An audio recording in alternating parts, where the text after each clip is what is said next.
بسم اللہ الرحمن الرحیم۔ ایک بار بیٹی کے گھر جانے لگا تو بیٹی نے فون کیا، ابا میرے گھر مت آنا، یہاں مہمان آئے ہوئے ہیں۔ بیٹی کی غمگین آواز سن کر میرا دل پھٹ گیا۔ مجھے آفس سے چھٹیاں تھیں، گھر میں دل نہیں لگ رہا تھا، میں پریشان تھا۔ بیٹی نے مجھے کیوں روکا ہے؟ عید کے تیسرے دن بیٹی کی ساس کا فون آیا، تمہاری بیٹی نے خودکشی کر لی ہے، جلدی پہنچو۔ میں بھاگتا ہوا بیٹی کے گھر پہنچا تو بیٹی کی لاش زمین پر پڑی تھی۔ میرا کلیجہ پھٹ گیا کیونکہ داماد میری بیٹی کے قدموں میں گرا پڑا تھا۔ اس کے والدین رو رہے تھے کہ ہمارا بچہ صدمے سے بے ہوش ہے۔ میں بچی کی لاش گھر پر لانے لگا تو ساس بولی، بچی کا جنازہ اس کے شوہر کے گھر سے ہی اٹھے گا۔ یوں جب اسے غسل دینے لگے تو ظالم ساس کو اس وقت بھی رحم نہ آیا۔ بولی، اس کا تو جسم اکڑا ہوا ہے، تیز ابلتے پانی سے غسل دے دو۔ میں نے لاکھ منع کیا مگر اس عورت نے میری ایک نہ سنی۔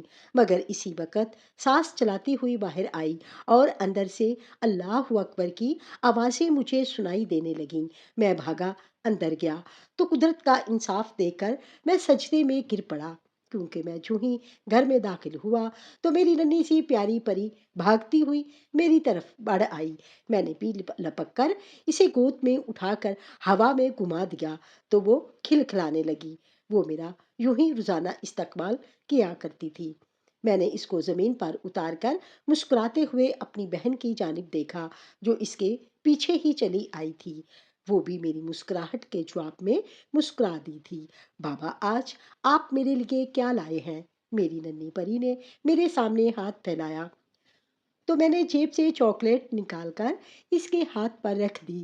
میں جانتا تھا کہ اس کو چاکلیٹ بہت پسند تھی، لہٰذا میں روزانہ اس کے لیے کوئی نہ کوئی چاکلیٹ لے آیا کرتا تھا۔ وہ بھی چاکلیٹ دیکھ کر بے انتہا خوش ہو گئی۔ اس نے اچھل کر ہوا میں چھلانگ لگا کر اور تالیاں بجا کر اپنی خوشی کا اظہار کیا اور میری ہتھیلی پر سے چاکلیٹ اٹھا کر اندر بھاگ گئی۔ میں بھی اس کے پیچھے کمرے میں چلا آیا۔ کیسا رہا آج کا دن؟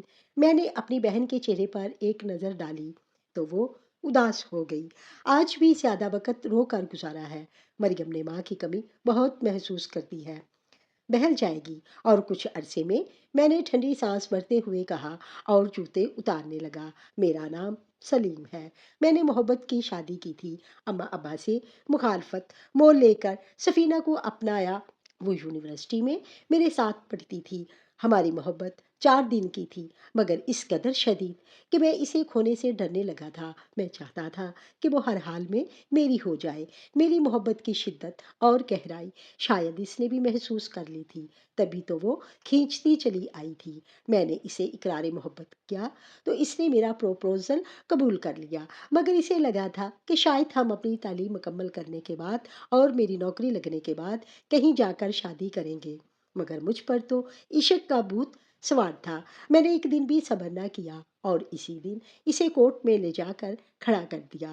اب آر یا پار تم بتاؤ، میں نے اپنے جوش کو دباتے ہوئے کہا تو وہ کچھ حیران ہوئی۔ شاید وہ اس اچانک فیصلے سے ڈر گئی تھی۔ ابھی اتنی جلدی کیا ہے، شادی آرام سے گھر والوں کو منا کر کریں گے، اس نے مجھے سمجھانے کی کوشش کی، مگر میں سمجھانے سے کہیں آگے تھا۔ ابھی یا پھر کبھی نہیں، میں نے دھمکی دے کر گیند اس کے کورٹ میں ڈالی تو وہ انکار نہ کر سکی۔ ٹھیک ہے، کرتے ہیں، اس نے دونوں ہاتھ آپس میں رگڑتے ہوئے کہا۔ میں خوش تھا کہ اس نے مجھے مایوس نہیں کیا۔ نکاح کرتے ہی میں اسے گھر لے آیا اور اماں ابا کے سامنے لے جا کھڑا کر دیا۔ یہ آپ کی بہو ہے۔ اماں ابا نے حیرت سے اسے اور پھر مجھے دیکھا۔ یہ کیا کہہ رہے ہو تم؟ ایسا کیسے ممکن ہے؟ تم ایسا کیسے کر سکتے ہو؟ تمہیں اپنی بہن کے ارمانوں کا بھی ذرا خیال نہ آیا؟ اماں فکر مندی سے بولیں تو میں چونک گیا۔ میری بہن اور میرا رشتہ تو وٹے سٹے کی بنیاد پر طے تھا۔ میرا جس سے رشتہ طے ہوا تھا وہ میری خالہ کی بیٹی تھی جو بالکل جاہل تھی اور مجھے ایک آنکھ نہ بھاتی تھی۔ یونیورسٹی کے پہلے دن ہی میرا دل سفینہ پر آ گیا تھا، جبکہ آخری سال تک ہمارے درمیان اظہار اقرار سب کچھ ہو گیا۔ اپنی محبت میں مگن اپنی بہن کے رشتے کے بارے میں تو میں بالکل ہی بھول گیا تھا۔ میں نے شادی کی جلدی اسی لیے کی تھی کہ کہیں اماں ابا میری شادی زبردستی اسی لڑکی سے نہ کروا دیں جس سے میرا رشتہ طے تھا۔ پر اپنی بہن کے رشتے کے بارے میں نے ایک بار نہ سوچا۔ میں کتنا خود غرض تھا جو اپنی پسند کی لڑکی کو بیوی بنا کر لے آیا۔ پھر وہی ہوا جس کا ڈر تھا۔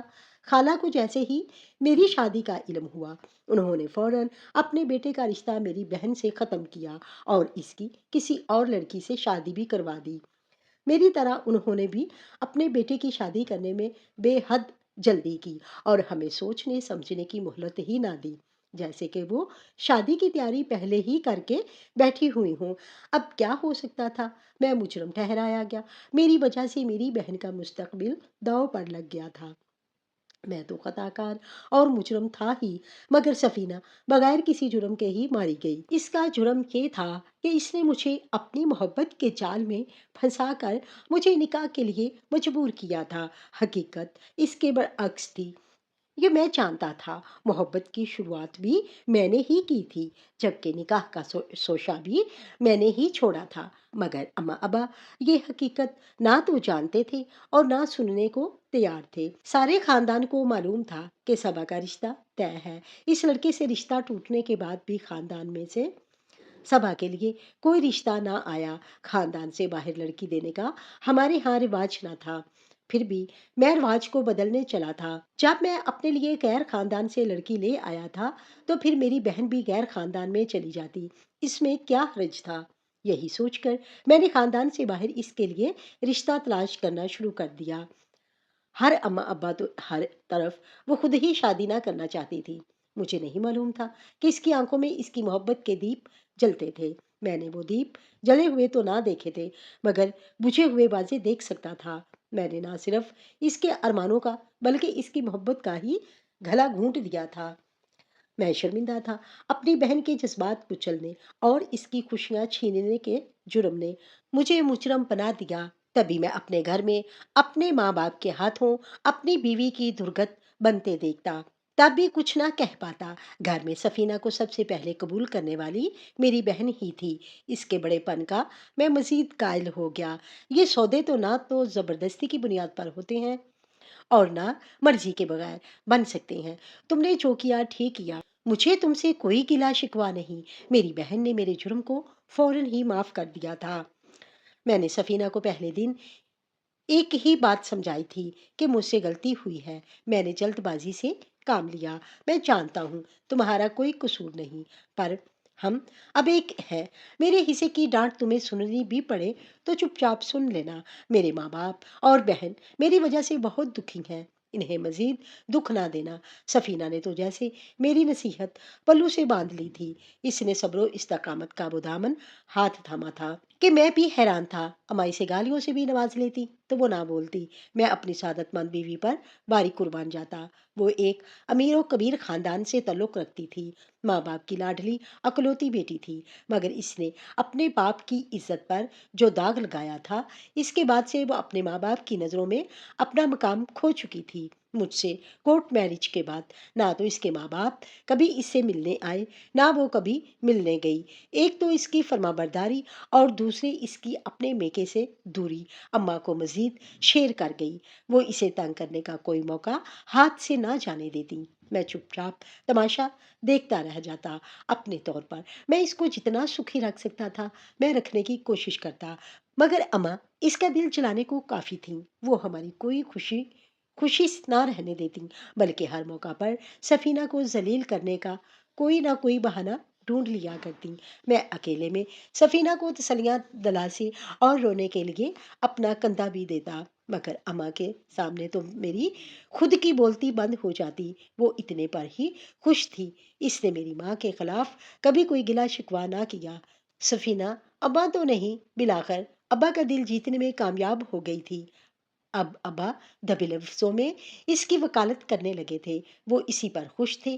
اسے پوری امید تھی کہ ایک نہ ایک دن وہ اماں کا دل جیتنے میں بھی کامیاب ہو جائے گی۔ میری بہن سے اس کی اچھی دوستی ہو گئی تھی۔ وہ خود کو میری بہن کا مجرم مانتی اور اس کی دلجوئی میں لگی رہتی۔ اگر میری بہن کی شادی ہو جاتی اور وہ اپنے حصے کی خوشیاں پا لیتی تو شاید سفینہ اور میرا پچھتاوا، جبکہ اماں کا دکھ بھی ختم ہو جاتا اور ہم زندگی زیادہ بہتر انداز سے گزار سکتے۔ مگر ایسا نہ ہوا تھا۔ اسے کوئی اچھا رشتہ نہ ملا اور نہ وہ شادی کے لیے راضی ہوئی۔ اللہ نے شادی کے 3 سال بعد ہمیں ایک بیٹی سے نوازا تھا۔ ہماری پیاری مریم چاند کا ٹکڑا تھی۔ اس نے حسن و خوبصورتی میں سفینہ کو بھی پیچھے چھوڑ دیا تھا۔ میں اس بار باری صدقے جاتا۔ زندگی مکمل تھی۔ وقت کے ساتھ سب ٹھیک ہوتا جا رہا تھا۔ اماں ابا بیمار رہنے لگے۔ سفینہ نے اس کی خدمت میں کبھی کوئی کمی نہ چھوڑی۔ مجھے سفینہ سے شادی کرنے پر فخر محسوس ہوتا، تاہم دوسری طرف سننے میں آیا تھا کہ میری خالہ کی بیٹی جس سے میرا رشتہ طے تھا، اس نے اپنے بوڑھے ساس سسر کو گھر سے نکال دیا تھا۔ بیماری کے دنوں میں اماں کا خیال رکھنے پر سفینہ نے اماں کا بھی دل جیت لیا۔ اماں کو اچھی طرح احساس ہو گیا کہ سفینہ کی صورت میں ان کے گھر میں کون سا قیمتی نگینہ موجود تھا۔ اماں نے سفینہ سے کیے گئے ظلم کی ہاتھ جوڑ کر معافی مانگی تھی۔ شاید اماں کو اسی معافی کی مہلت دی گئی تھی، کیونکہ دونوں ساس بہوؤں کے تعلقات بہتر ہوتے ہی ایک دن اچانک دل کا دورہ پڑنے سے سفینہ اس دنیا سے ہم سب کو روتا بلکتا چھوڑ کر چلی گئی۔ مجھے اس کی موت کا یقین نہ ہوا۔ میرے تو وہم و گمان میں بھی نہ تھا کہ وہ اچانک ہمیں یوں چھوڑ جائے گی۔ میری بیٹی مریم سارا دن اسے گھر میں ادھر سے ادھر تلاش کرتی پھرتی۔ وہ اس وقت 7 برس کی تھی۔ میں تو خود کو ہی نہ سنبھال پا رہا تھا، اپنی بیٹی کو کیسے سنبھالتا۔ اماں ابا اور میری بہن نے مل کر میری بیٹی کو سنبھالا اور مجھے حوصلہ دیا۔ مگر سفینہ کے جانے کے بعد تو جیسے مصیبتوں اور دکھوں نے ہماری دہلیز پر ڈیرے جما لیے تھے۔ سفینہ کی موت کے 2 برس بعد اماں اور اگلے ہی برس ابا بھی سفینہ کے پیچھے چلے گئے۔ شاید مجھ سے زیادہ انہیں سفینہ سے پیار ہو گیا تھا۔ مریم کی تعلیم و تربیت کا بیڑا میری بہن نے اٹھا لیا۔ وہ ہم دونوں کے جینے کی امید تھی۔ میری اس میں جان بچی تھی، جبکہ اس کی پھپھو بھی اسے ماں سے بڑھ کر چاہتی۔ اپنی ماں کی ممتا سے محروم مریم پھپھو کی گود میں چھپ جاتی۔ میرا دل کرتا کہ میں اس کی دنیا جہاں کی ہر خواہش پوری کروں، مگر وہ سفینہ کی بیٹی تھی، صبر و عزم کا بھرپور پیکر۔ اس نے کبھی مجھے بیجا فرمائشیں بتا کر تنگ نہ کیا۔ بڑے ہوتے ہی اس نے گھر کے کاموں میں اپنی پھپھو کا ہاتھ بٹانا شروع کر دیا۔ وہ بے حد خوبصورت تھی، جبکہ اس کی طبیعت میں شائستگی اور معصومیت تھی۔ چھوٹی عمر سے ہی اس کے کافی رشتے آنے لگے تھے۔ میں بھی جلد از جلد اسے رخصت کر کے اسے اس کے گھر کا کرنا چاہتا تھا۔ ایک باپ کی طرح میری یہ خواہش تھی کہ وہ اپنے گھر میں خوش خرم اور ہنستی بستی رہے۔ ابھی اس کا FA ہی کمپلیٹ ہوا تھا کہ میرے دفتر میں کام کرنے والی ساتھی نے مریم سے اپنے بیٹے کا رشتہ پیش کیا تھا۔ وہ مریم کو میرے ساتھ کالج جاتا کئی بار دیکھ چکے تھے۔ اب وہ اپنی بیوی کو مریم سے ملوانا چاہتے تھے۔ میں نے بخوشی انہیں گھر بلا لیا۔ ان کا لڑکا پڑھا لکھا اور اچھی پوسٹ پر تھا، جبکہ عمر بھی کچھ زیادہ نہ تھی۔ لڑکے کی ماں بہن کو بھی مریم پسند آئی تھی۔ میں لڑکے کے باپ کو اچھی طرح جانتا تھا۔ ہم برسوں سے ایک ہی دفتر میں کام کر رہے تھے۔ ان کی عادات و اطوار اور فطرت بہترین تھی، جبکہ لڑکے میں بھی کسی قسم کی کوئی کمی نہ تھی۔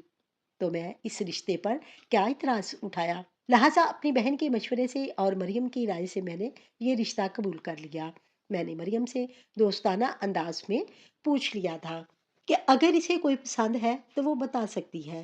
میں ان باپوں میں سے نہیں جو بیٹیوں کو ان کی پسند کا حق نہ دیں، مگر مریم نے یہ کہا، میرا دل شاد کر دیا کہ نہیں بابا، آپ فکر نہ کریں، آپ کی پسند ہی میری پسند ہے۔ وقت اتنی جلدی گزر گیا تھا۔ کل تک مریم میرے استقبال کو بھاگ کر آتی اور اپنی چاکلیٹس کا انتظار کرتی، آج اپنے باپ کی دہلیز سے رخصت ہو چلی تھی۔ مریم چونکہ میری زندگی کی واحد خوشی تھی، لہٰذا اس کی رخصتی کا مرحلہ میرے لیے بے انتہا دکھی لمحہ تھا۔ وہ بن ماں کے پلی تھی۔ ویسے تو میری بہن نے اسے بے حد لاڈ پیار سے پالا تھا، مگر ماں کے بغیر پلنے والے بچوں میں جو سمجھداری اور میچورٹی ہوتی ہے وہ اس میں موجود تھی۔ شادی کی تیاریاں شروع ہو چکی تھیں۔ اس کی پھپھو نے تیاری کی، تمام ذمہ داری اپنے سر لے لی۔ وقت اتنی جلدی گزر گیا اور مریم کی رخصتی کا دن آ پہنچا۔ میں اس کا سر اپنے سینے سے لگا کر اشک بار تھا۔ سفینہ کی نشانی اس کا